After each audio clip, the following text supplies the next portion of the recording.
கூட்டணின்னா ஏற்றுக்கிட்டு தான் ஆகணும். கூட்டணி தர்மம்னு இருக்கு, கூட்டணி தர்மம்னு இருக்கு. அந்த கூட்டணி தர்மப்படி கூட்டணி பேச்சுவார்த்தையில் அந்த பேச்சுவார்த்தையில் என்ன நடக்குதோ அதை ஏற்றுக்கொள்வார்கள். எதனால இந்த தேர்தலில் மட்டும் எவ்வளோ சீட்டு கொடுத்தாலும் வாங்கிக்கிறோம்? இந்த தேர்தலில் எப்படியும் அதிமுகவையும் பிஜேபியையும் தோற்கடித்தே தீர வேண்டும். அதை தலையெடுக்க விடக்கூடாது. இப்போ 2014 நீங்கள் மக்கள் நல கூட்டணி ஆரம்பித்த மாதிரி அதுக்கு வாய்ப்பு இல்லையா? அப்போ ஏன்னா உங்களுக்கு அதுக்கு வாய்ப்பு இல்லை. புதிதாக உங்க கூட்டணியில் எதுவும் கட்சிகள் இடம்பெறுமா? இடம்பெற்ற சீட்டுகள் வழங்க இடம்பெற மாதிரி வாய்ப்பு தெரியல. இப்போ கமலஹாசனுடைய கட்சி நீங்கள் திமுகவுடைய சேரணும்னு விருப்பப்பட்டா நீங்கள் அதை ஸ்டெப் எடுக்கலாம். அப்படிப்பட்ட சூழ்நிலையே இல்லை. சசிகலாவுடைய வரி ஜெயிலிருந்து வந்திருக்காங்க. ஐயா, தங்களோட மகன் துரை ஐயா தேர்தலில் போட்டிடுவாங்களா? அதெல்லாம் போட்டியிட மாட்டாரு. அந்த மாதிரி வாய்ப்பெல்லாம் இங்கே கிடையாது. கழக தோழர்கள் அவங்க பிரியத்தில் அவரை கல்யாண வீடுகளுக்கு துக்க வீடுகளுக்கு அழைச்சிட்டு போறாங்க. அவ்வளவுதான். இப்போ நீங்கள் தேர்தலுக்கு பிறகு பொதுக்குழு கூட்டத்தில் புத்துயிர்தான் திட்டங்கள்லாம் சொல்லியிருக்கீங்க. ஆமாம். உங்களுடைய பயனை கொண்டு வருவதற்கான நீங்கள் திட்டத்தை அறிஞ்ச பிறகு கேளுங்க. திட்டத்தை அறிஞ்ச பிறகு கேளுங்க. திட்டத்தை அறிவிக்கிறதுக்கு முன்னாடி எப்படி கேட்குறீங்க? இதுவரைக்கும் பையன் எந்ததுலையுமே வரல. இப்போ என்னுடைய திட்டம் என்னன்னு எனக்கு மட்டும்தானே தெரியும். உங்களுக்கு எப்படி தெரியும்? பிரச்சார பயணம் எப்போ தொடங்குறது? அது நீ தேர்தல் அறிவிச்சு பேச்சுவார்த்தை நடந்து அதுக்கு பிறகுதான் தொடங்கும். தேர்தல் ஆணையத்தில் இந்த முதியோர்களுக்கு தபால் வாக்குகள் சொல்லியிருக்காங்களா? அதை பற்றி என்ன? என்னை பொறுத்த மட்டில் தபால் வாக்குகள் கொடுப்பது சரிதான் என்பது என்னுடைய கருத்து. அதில் முறைகேடு நடக்கும் சொல்லி கம்யூனிஸ்ட் கட்சிகளும் திமுகவும் தொடர்ந்து 80 வயதுக்கு மேற்பட்டவர்கள் வாக்குச்சாவடிகளுக்கு செல்ல இயலாதவர்களுக்கு வாய்ப்பு கொடுப்பதிலே தவறில்லை என்பது என்னுடைய கருத்து. தேமுதிக கூட்டணிக்கு வந்தால் சேர்த்துக்கிறீங்க? கூட்டணி தலைமை என்பது திமுக தான். ஆகவே இந்த கேள்விக்கே இடமில்லை.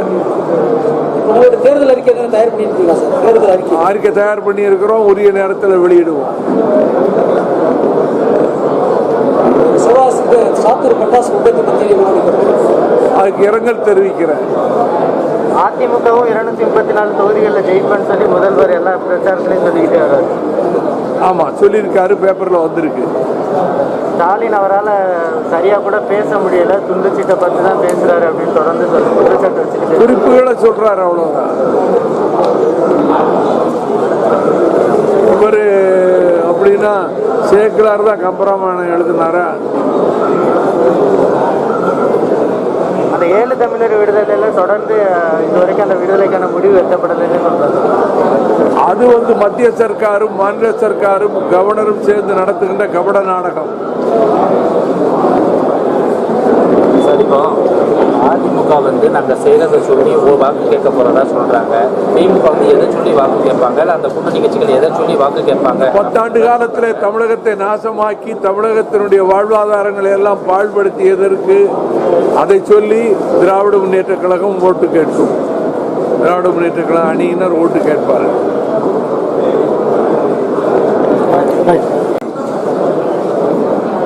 ஆகவே வழக்கம் போல இம்முறையும் மக்களை சந்தித்து மக்களிடம் நிதி திரட்டுகின்ற பணியில் ஈடுபட்டிருக்கிறோம்.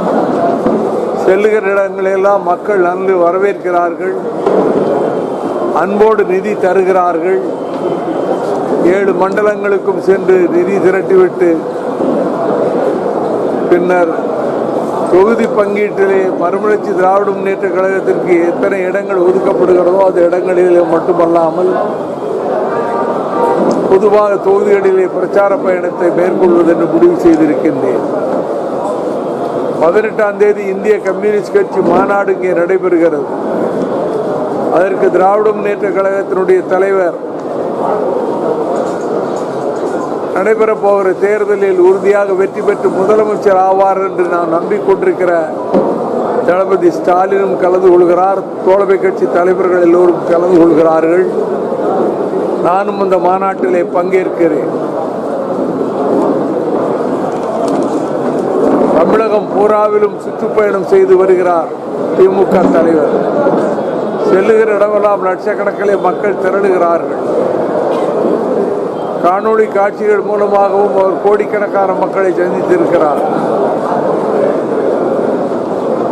எனவே முதலமைச்சர் என்னதான் 9 ஆண்டு காலம் தூங்கிக் கொண்டிருந்து விட்டு இப்பொழுது அறிவிப்புகளை செய்த வண்ணம் இருக்கிறார் முதலமைச்சர். தமிழகத்தை பொறுத்த மட்டில் தமிழ்நாட்டுக்கு வர வேண்டிய எந்த திட்டங்களும் வரவில்லை. 3 வேளாண் சட்டங்களை திரும்ப பெற சொல்லி கிட்டத்தட்ட 80 நாட்களாக டெல்லியிலே வாட்டுகிற குளிரில் உறை பனியிலே விவசாயிகள் போராடி கொண்டிருக்கிறார்கள். ஈவு இரக்கம் சிறிதும் இல்லாத பிரதம அமைச்சர் நரேந்திர மோடி பேச தயார் என்று பாராளுமன்றத்திலே கொட்டி புழக்குகிறாரே தவிர அவர்களை பேச்சுவார்த்தைக்கு அழைத்து அவர்களுடைய எந்த கோரிக்கையும் ஏற்றுக்கொள்ளவில்லை. இது கார்ப்பரேட் கம்பெனிகளுடைய அரசு, மத்தியில் இருக்கக்கூடிய அரசு. இங்கே இருக்கக்கூடிய அரசு மத்திய அரசுக்கு கொத்தடிமை அரசு. எனவே மக்களிடத்தில் இதை எடுத்து சொல்வோம். இது விவசாயிகளுக்கு விரோதமானது, தமிழ்நாட்டினுடைய இயற்கை வளங்களுக்கு விரோதமானது என்று பிரச்சாரத்திலே மக்களை திரட்டுகிற போது மக்களுடைய ஆதரவு சிறு குறு நடுத்தர விவசாய தொழிற்சாலைகள் எல்லாம் நசித்து போய்விட்டன, எல்லாம் நொறுங்கி போய்விட்டன. வேலையில்லா திண்டாட்டம் தலை கொடிகட்டி பறக்கிறது. இந்த சூழ்நிலையில் வரப்போகிற தேர்தலில் 200க்கு மேற்பட்ட இடங்களில் திராவிட முன்னேற்ற கழக அணி மகத்தான வெற்றி பெறும் என்று நான் உறுதியாக நம்புகிறேன். நீங்கள்